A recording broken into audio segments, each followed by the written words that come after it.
Hey guys, Steven with goodsolutions.tech here again today to discuss a little bit about our own lead intake process and what we can do for you to help scale your business.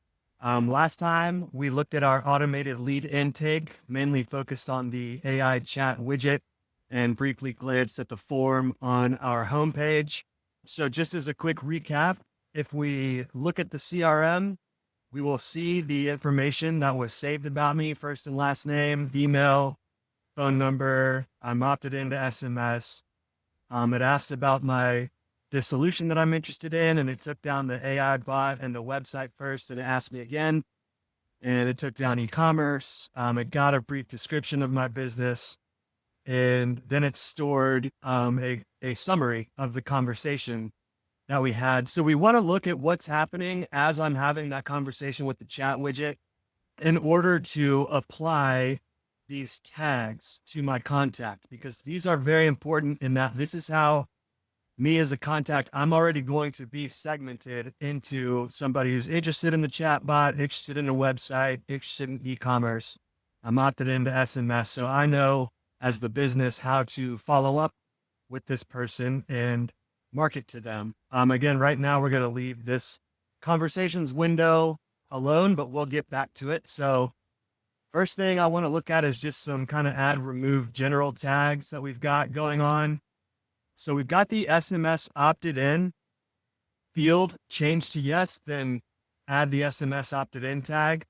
This is because of the nature of the AI chat widget. So if I expressly opt in by chatting with the chat widget, then there has to be a field that says I'm opted into SMS.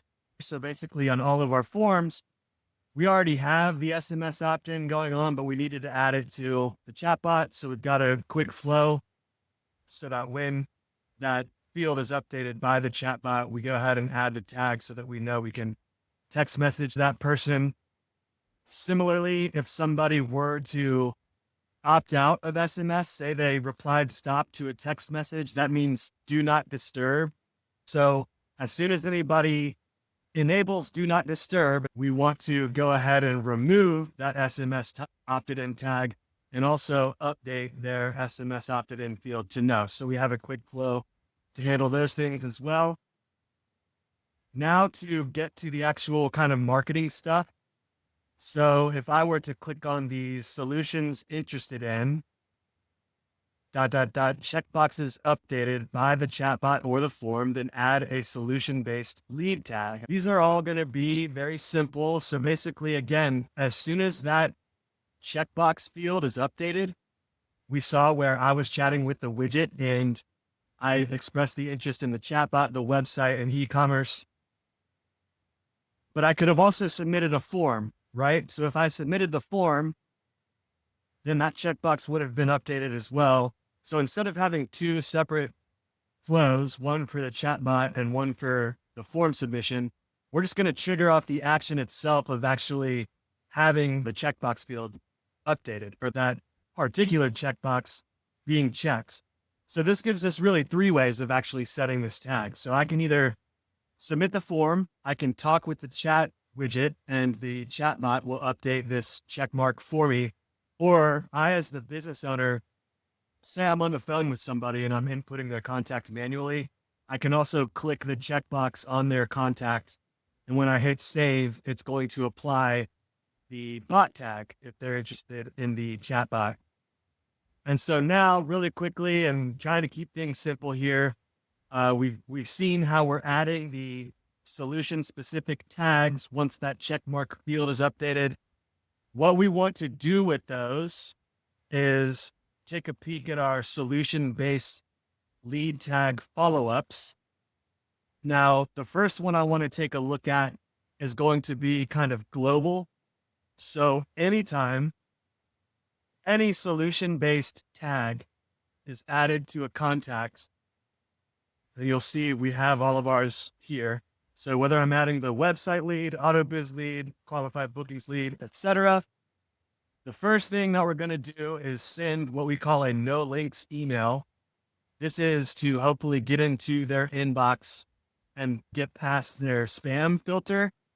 So typically they've given us, the permission to reach out to them.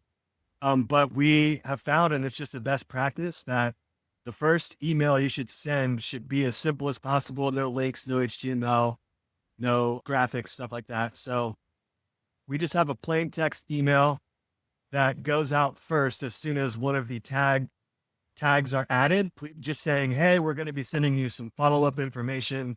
Now let's look specifically real quick at our solution-based tag follow-ups. So the goal with these is to send them email with more information about the specific solution that they're interested in, and hopefully get them to book a demo. So this is the one for expressing interest in the chatbot. We'll take a look at it. As soon as that tag is added, we're going to wait 5 minutes. That'll give us time to send that initial no links email out. And then we're going to check for a demo booking. It is possible that the chat widget, aka the chat bot, will actually book a demo for us. And if we have somebody who's booked a demo, we would prefer to put them in a different automation than this one, because this one, its whole goal is to try to get them to book a demo. And when I say that, it's really just because of how these emails are crafted. So we're going to wait. We're going to check to see if they've booked a demo. If they have not, we're going to send our first email about the AI chatbot. So this isn't actually a templated email. It's basic. It just kind of has our logo and a couple of links. We won't get into these particularly, but basically just each day, we're going to check and see if they've booked a demo. And if not, then we're going to send another follow-up email just discussing our chatbot services.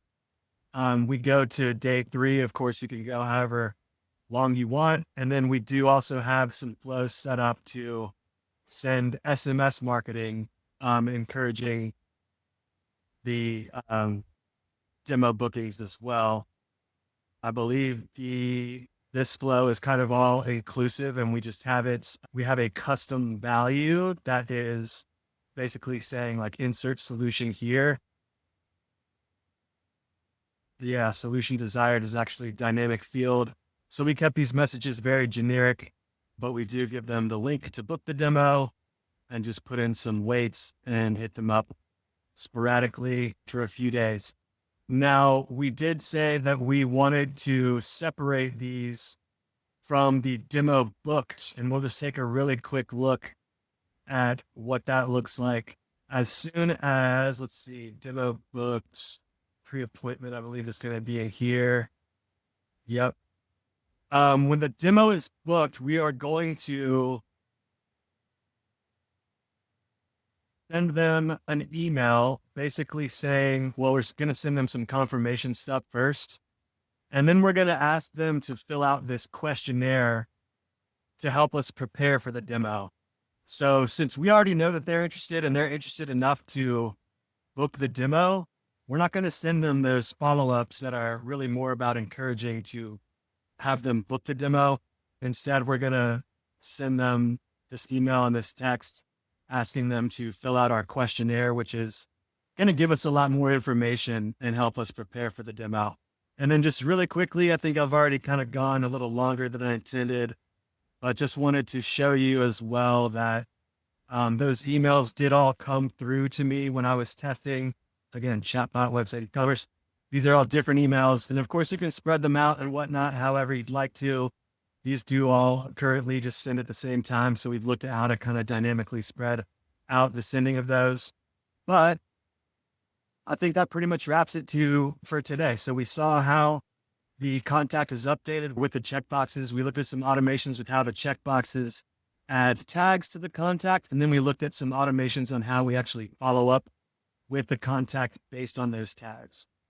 So if you guys have any questions, feel free to just ask away in the comments, or you can reach me at steven@goodsolutions.tech. Feel free to schedule a demo or book some time with us and discuss how we might be able to help you with our solutions like these at goodsolutions.tech. Thanks so much, and I'll see you in the next one.